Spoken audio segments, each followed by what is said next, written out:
അയാൾ സ്ഥാനാർത്ഥിയും കൂടിയായിരുന്നു. അപ്പോൾ കൈരളി ലേഖകൻ ഇയാൾ മർദ്ദിക്കുന്നതിൻ്റെ അയാളെല്ലാവരെയും മർദ്ദിക്കുന്നതിൻ്റെ ദൃശ്യമാണ്. അയാൾ സ്ഥാനാർത്ഥിയാണ്. സ്ഥാനാർത്ഥി വോട്ട് കള്ളവോട്ട് ചെയ്യാമെന്നവരെ ചൂണ്ടിക്കാണിച്ച് അവരെ തടുത്തു നിർത്തിയതാണ്. അങ്ങനെ ഒരു സംഭവം ഇല്ല എന്ന് ഞാൻ പറഞ്ഞു. പോലീസിന്റെ തല്ലുകൊണ്ട് കിടക്കുന്ന ഒരുത്തൻ അവനാണ് തല്ലിയതിന്റെ സംഭവം ഉണ്ടെന്ന് പറഞ്ഞപ്പോഴാണ് പ്രകോപനം. യൂത്ത് കോൺഗ്രസ് നേതാവ് രഞ്ജു ആക്രമിക്കുന്ന ദൃശ്യങ്ങൾ ഇനി കാണാം. സ്ഥാനാർത്ഥി വോട്ട് കള്ളവോട്ട് ചെയ്യാമെന്നവരെ ചൂണ്ടിക്കാണിച്ച് അവരെ തടുത്തു നിർത്തിയതാണ്. സ്ഥാനാർത്ഥി വോട്ട് കള്ളവോട്ട് ചെയ്യാമെന്നവരെ ചൂണ്ടിക്കാണിച്ച് അവരെ തടുത്തു നിർത്തിയതാണ്. സ്ഥാനാർത്ഥി വോട്ട് കള്ളവോട്ട് ചെയ്യാമെന്നവരെ ചൂണ്ടിക്കാണിച്ച് അവരെ തടുത്തു നിർത്തിയതാണ്. സ്ഥാനാർത്ഥി വോട്ട് കള്ളവോട്ട് ചെയ്യാമെന്നവരെ ചൂണ്ടിക്കാണിച്ച് അവരെ തടുത്തു നിർത്തിയതാണ്.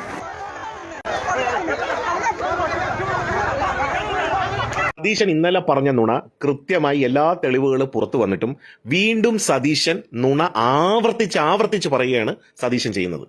ഈ ചിത്രങ്ങളുണ്ട്. ഈ രഞ്ജു എന്ന് പറയുന്ന യൂത്ത് കോൺഗ്രസ് പ്രസിഡന്റ് തെരഞ്ഞെടുപ്പിൽ വ്യാജ ID നിർമ്മിച്ചു എന്ന കേസിലെ 5ാം പ്രതിയായ പത്തനംതിട്ടയിലെ വ്യാജ ID നിർമ്മിക്കുന്നതിലെ കിങ് പിങ് ആയിട്ടുള്ള ഈ രഞ്ജു കള്ള വോട്ട് ചെയ്യാമെന്നവരെ തടയുന്നതാണ് എന്നാണ് സതീശൻ പറയുന്നത്. നിങ്ങൾ ഈ വീഡിയോ കണ്ടല്ലോ. സതീശന്റെ ഈ പൊന്നോമന രഞ്ജു തടയുകയാണോ അതോ വോട്ട് ചെയ്യാൻ വന്നവരെ ആക്രമിക്കുകയാണോ ചെയ്യുന്നത്?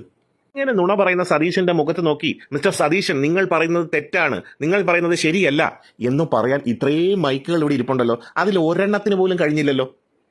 അതെങ്ങനെ സതീശനെ വെളുപ്പിച്ചൊരു വിഗ്രഹമാക്കി മാറ്റാനുള്ള ലക്ഷ്യത്തിലല്ലേ മാപ്രകൾ നടക്കുന്നത്? ഏറെ അധപ്പതിക്കാമോ കേരളത്തിലെ പ്രതിപക്ഷ നേതാവ് എന്ന് പറയുന്ന സ്ഥാനത്തിരിക്കുന്ന ഒരാൾ? അങ്ങനെ കണ്ണിൽ കാണുന്ന സത്യത്തെ അങ്ങനെ ഇല്ല എന്ന് നുണ പറയുന്ന സതീശനെ വെളുപ്പിച്ചെടുക്കുന്ന മാപ്രകളെ നിങ്ങൾ ചെയ്യുന്നതോ മാധ്യമപ്രവർത്തനം?